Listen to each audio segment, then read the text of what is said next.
ভোর ৪টে উজ্জয়িনীর মহাকালেশ্বর মন্দিরে শুরু হয় বিশ্বের একমাত্র ভস্য আরতি।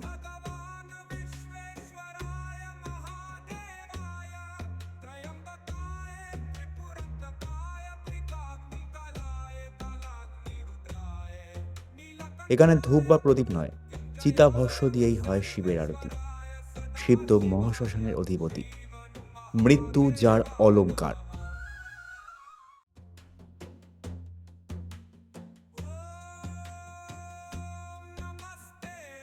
বিশেষ অনুমতিপ্রাপ্ত পুরোহিতরা শুদ্ধতা রক্ষা করে ভোরে এই আরতি করেন।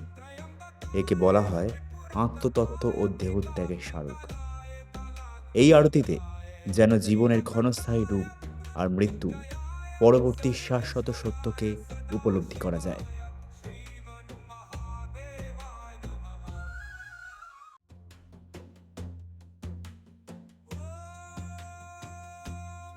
ভক্তরা বলেন এই আরতি দর্শনে মিলে যায় মোক্ষের পথ, মোক্ষের আশীর্বাদ।